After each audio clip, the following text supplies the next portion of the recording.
इस कार्यक्रम के आयोजक हैं प्रज्ञा श्रवण दिगंबर जैनाचार्य देवनंदी ट्रस्ट, रणमोकार तीर्थ जैन नॉलेज सिटी, मालसाणे, चांदवाड़, नासिक, महाराष्ट्र। कुंद कुंदाद्यो जैन धर्मोस्तु मंगलम, सर्वमंगल मांगल्यम सर्वकल्याणकारकम, प्रधानम सर्वधर्माणाम जैनम जयति शासनम, मोक्षमार्गस्य नेतारम भेत्तारम कर्म भूभृताम, ज्ञातारम विश्वतत्त्वानां वंदे तद्गुणलब्धये। महावीर भगवान की जय। आचार्य प्रवर श्री महावीर कीर्ति जी महाराज की जय। परम पूज्य गणाधिपति गणधर आचार्य गुरुवर कुंतु सागर जी महाराज की जय। आचार्य गुरुवर कनक नंदी जी महाराज की जय। श्रीमद् जैन धर्म की जय।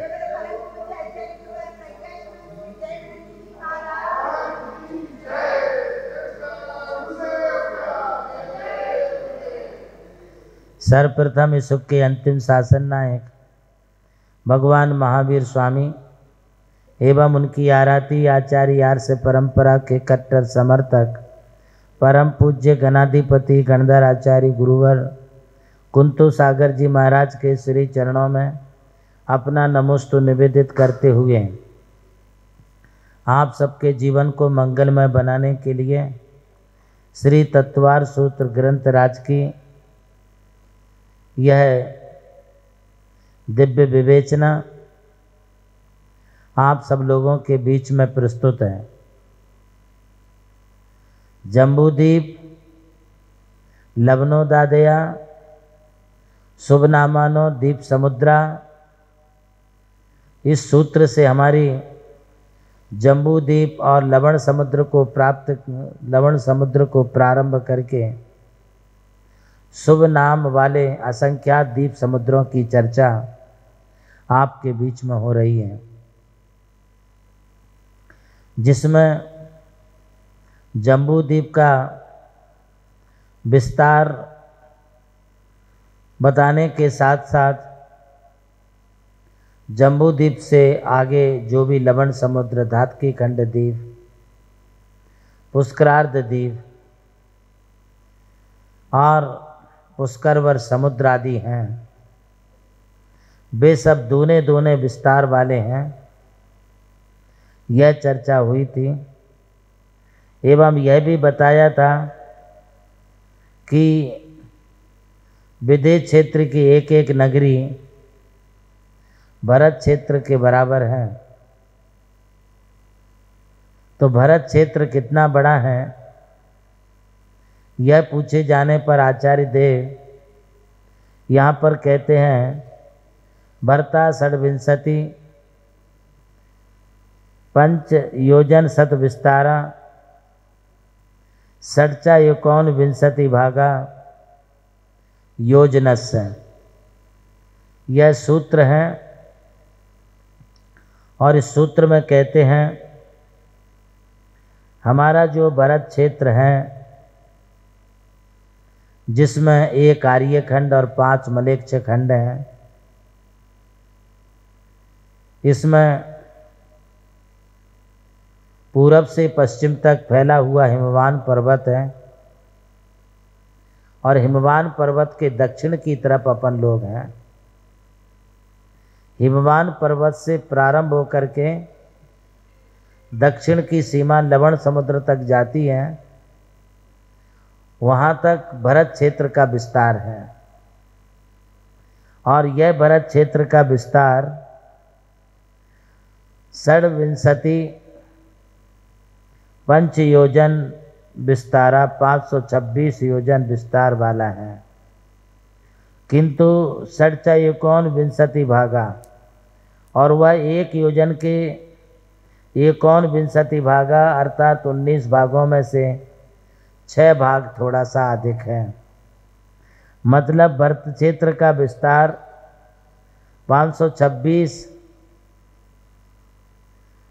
योजन से कुछ अधिक विस्तार है और जो कुछ अधिक है वो 6/19 भाग प्रमाण है। ये तो हमारे भरत क्षेत्र के विस्तार की बात हुई। अब भरत क्षेत्र के बाद हेमवत क्षेत्र, हेमवत क्षेत्र के बाद हरि क्षेत्र, हरि क्षेत्र के बाद विदेह क्षेत्र, जहाँ पर हमेशा विद्यमान 20 तीर्थंकर रहते हैं, वो भरत क्षेत्र है, विदेह क्षेत्र है। विदेह क्षेत्र के बाद फिर आगे ऐरावत क्षेत्र पर्यंत जो क्षेत्र हैं वे कितने लंबे चौड़े विस्तार वाले हैं, इसके लिए भी एक सूत्र और आचार्य देव ने दिया है। और उसके लिए कहते कि तद द्विगुणा विस्तारा वर्ष दर वर्षा विदेहांता। कितना सुंदर सूत्र आचार्य देव ने दिया है। इस सूत्र से यह स्पष्ट है कि विदेह क्षेत्र पर्यंत पर्वत और क्षेत्रों का विस्तार भरत क्षेत्र के विस्तार से दूना दूना है। तद द्विगुणा विस्तारा। इस भरत क्षेत्र से हेमवत क्षेत्र का विस्तार दूना है,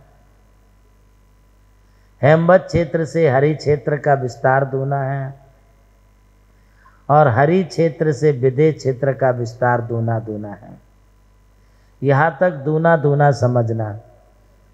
इसी प्रकार से वर्ष धर वर्षा जो पर्वत हैं, हिमवान पर्वत से महाहिमवान का विस्तार, ऊंचाई, लंबाई, चौड़ाई डबल दूनी है, और महाहिमवान से निषद पर्वत का भी उससे डबल है। निषद पर्वत तक डबल डबल होता गया, उसके बाद उसी क्रम से घटेगा। इसी तरह से जो नदियां हैं, जो सरोवर हैं, इन सब का विस्तार भी डबल डबल कहा गया है। किंतु कहाँ तक डबल डबल पकड़ना, दूना दूना कहाँ तक पकड़ना, तो आचार्य देव कहते विदेहांता, विदेह क्षेत्र पर्यंत इसको जानना चाहिए। ये थोड़ा सा आपके नॉलेज में ये चीज़ कम आएगी, क्योंकि आप स्वाध्याय तो करते नहीं हैं।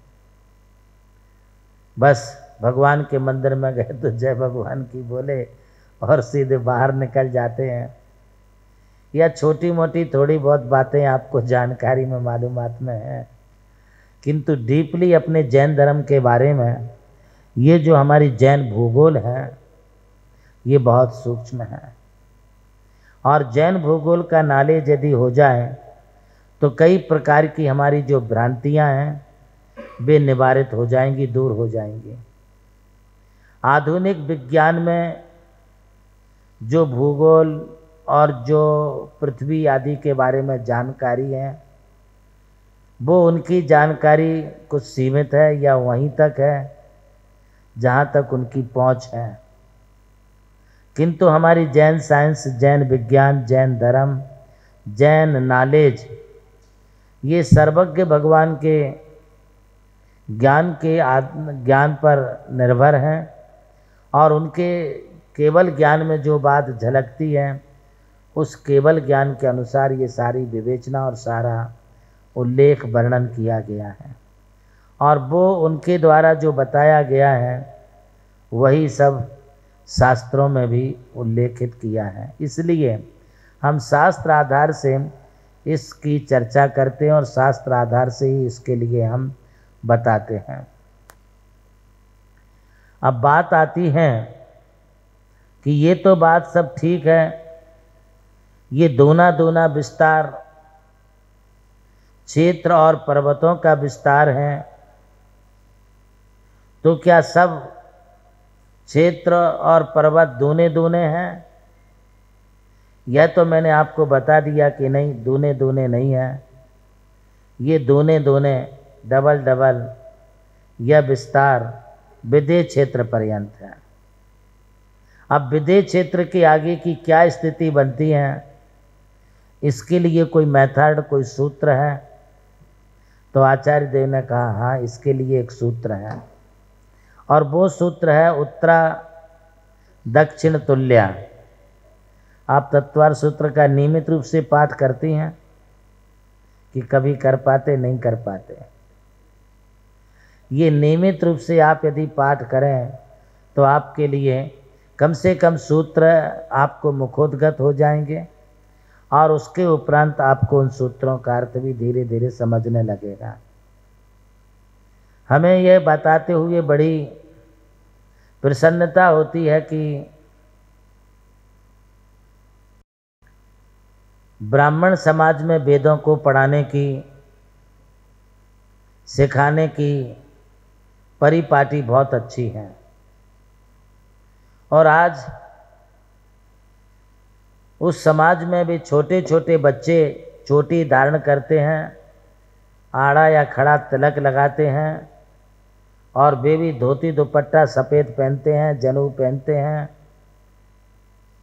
और छोटे छोटे बच्चे 5 साल से लेकर के आगे तक के 15, 16, 20 साल के बच्चे भी तब तक अखंड ब्रह्मचारी रह करके वेदों की ऋचाओं को वो पढ़ते हैं। उन्हें मुखोद्गत है, उन्हें चारों वेद, अथर्ववेद, ऋजुर्वेद, ऋग्वेद, यजुर्वेद, ये सब उनके लिए मुखोद्गत हो जाते हैं। उपनिषद आदि को भी पढ़ लेते हैं। किंतु मुझे ये कहते हुए बड़ा दुख होता है कि हमारी जैन समाज के बच्चे आज इतने बड़े बड़े हो जाते हैं, कॉलेज में जाते हैं और बड़ी बड़ी डिग्रियां प्राप्त कर लेते हैं, किंतु यदि हम अपने बच्चों से पूछे बेटा तुम 24 तीर्थंकर के नाम जानते हो, तो पर वो बोलते मम्मी 24 तीर्थंकर कौन होते आप बताओ।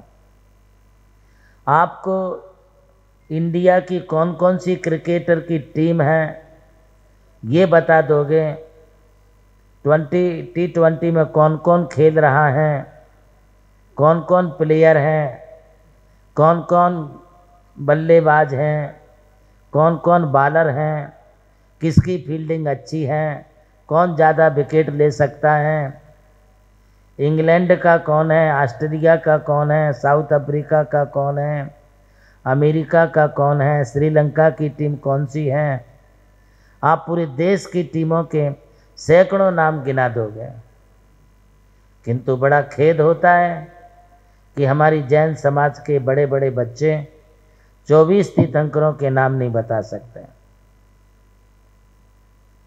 आपको हमारे यहाँ की पंच परमिष्टि कैसे होते हैं, भूत भविष्य की रचना क्या होती है, हमारा समोसरण कैसे होता है, जैन मुनियों की चर्या कैसी होती है, यह नहीं बता सकते हैं, क्योंकि आपके घरों में इसके स्वाध्याय या जैन शास्त्रों के पढ़ने पढ़ाने की परिपाटी लगभग खत्म सी हो चुकी है। यदि कोई मुनिराज तुम्हारे यहाँ पर पहुँच जाएं तो उनकी पाद पूजा कैसे करना, उनकी मंगल आरती कैसे करना, उन्हें अर्घ्य कैसे देना, आप इतना भी नहीं कर पाते। एक दूसरे का मुंह ताकने लगते हैं। यदि कोई मुनि महाराज पहुंच जाए, संघ पहुंच जाए, तो ये भी नहीं मालूम पड़ता है कि संघ के आचार्य कौन है और संघ के मुनियों के क्या नाम है। चलो आप मेरा नाम बता दोगे, किंतु यहाँ बैठे 4 मुनियों का नाम तो आप एक का भी नहीं बता पाओगे, क्योंकि आपका कांटेक्ट ही नहीं होता, आप कभी दर्शन ही नहीं करते। इसलिए आपको क्या मालूम पड़ेगा कि ये मुनि महाराज कौन है। इन माता जियों के नाम पूछो तो आप बता देंगे, तो भी नहीं बता पाएंगे। हमारा आपसे कहना है कि आप अपने जैन धर्म के ज्ञान और नॉलेज को बढ़ाइए, और इसको बढ़ाते हुए जैन शास्त्रों का भी अध्ययन कीजिए, जिसमें सबसे महत्वपूर्ण शास्त्र तत्वार सूत्र हैं। की ऑफ नॉलेज ये जैन धर्म की चाबी है। यदि आप तत्वार सूत्र को सुनते हैं, पढ़ते हैं, कंठस्थ कर ले, सिर्फ 357 लाइन है इसमें, 357 लाइन है। आप बड़ी बड़ी स्कूल कॉलेज की बड़ी बड़ी किताबें पढ़ते हैं, उन्हें आप याद करें। क्या इतनी सी आप 357 लाइन है, एक सूत्र, दिन भर में एक सूत्र याद करें तो एक साल में तुम्हारे लिए पूरा मुखोद्गत हो सकता है, कंठस्थ हो सकता है। यदि चाहें तो ये आप कर सकते हैं। आप ये सोच करके कि इसका लाइफ में या जीवन में जनरल नॉलेज के लिए क्या उपयोग है व्यवहार में, यही सबसे बड़ी हमारी पूंजी है। ये ज्ञान जिसके पास है वो सब कुछ अपने जीवन में हासिल कर सकता है। अस्तु, आप पढ़ें, अपने बच्चों को भी आप बताएं, तो आपको हमारे धर्म संबंधित कई चीज़ों का नॉलेज बढ़ेगा। अब विदेहांता विदेह क्षेत्र पर्यंत की ये बात हो गई, तो आगे के रचना या विस्तार या साइज किसकी किसके समान है, तो आचार्य कहते हैं सूत्र उत्तरा दक्षिण तुल्या। आप ये बात समझ लीजिए कि हम लोग जो रहते हैं वर्तमान में, यदि वर्तमान की भौगोलिक स्थिति को भी देखें तो हिमालय कहाँ है, यहाँ से नॉर्थ में, तो हम लोग साउथ में हैं। हिमालय से हम साउथ में हैं। बात समझ में आ रही? हमारी जैनिज्म के अनुसार भी अभी जिसको ये हिमालय कहते हैं उससे कई लाखों किलोमीटर आगे जा कर के हमारे जैन धर्म के अनुसार एक हिमवान पर्वत है। इस कार्यक्रम के आयोजक थे प्रज्ञा श्रवण दिगंबर जैनाचार्य देवनंदी ट्रस्ट, रणमोकार तीर्थ, जैन नॉलेज सिटी, मालसाणे, चांदवाड़, नासिक, महाराष्ट्र।